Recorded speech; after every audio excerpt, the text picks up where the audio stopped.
નમસ્તે મિત્રો, the computer club હાઉસમાં આપનું સ્વાગત છે। આજે આપણે શીખીશું એક એવા સોફ્ટવેર વિશે જે તમારા ગણિતના કામને ખૂબ જ સરળ બનાવી દે છે। હા, આજે આપણે વાત કરવાના છીએ કેલ્સી વિશે। સૌપ્રથમ તો કેલ્સી એ એક ઇલેક્ટ્રોનિક સ્પ્રેડશીટ પેકેજ છે। તે ઓપન ઓફિસ અને લિબ્રે ઓફિસ સૂટનો એક ભાગ છે અને સૌથી સારી વાત, તે એકદમ મફત અને ઓપન સોર્સ સોફ્ટવેર છે। કેલ્સીમાં માહિતી રો એટલે કે આડી હરોળ અને કોલમ એટલે કે ઊભી હરોળમાં ગોઠવવામાં આવે છે।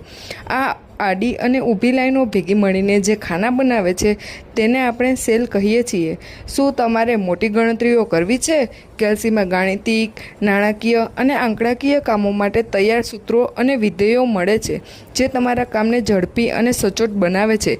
કેલ્સીનો ઉપયોગ માત્ર હિસાબ રાખવા માટે જ નથી થતો, પણ ઇન્વોઇસ બનાવવા, વૈજ્ઞાનિક સંશોધનોમાં અને ડેટાને સરસ ગ્રાફિકલ રીતે રજૂ કરવા માટે પણ થાય છે। માહિતીને માત્ર ગોઠવવી જ નહીં, પણ તેને આકર્ષક રીતે રજૂ કરવી પણ જરૂરી છે। આ કામને ફોર્મેટિંગ કહેવાય છે, જે ડેટાને સમજવામાં અને નિર્ણય લેવામાં મદદરૂપ થાય છે। તો મિત્રો, આ હતું કેલ્સી। જો તમને આ માહિતી ગમી હોય તો વિડીયોને લાઇક કરો અને ધ કમ્પ્યુટર ક્લબ હાઉસ ચેનલને સબસ્ક્રાઈબ કરવાનું ભૂલતા નહીં। ફરી મળીશું નવા ટોપિક સાથે। Thank you.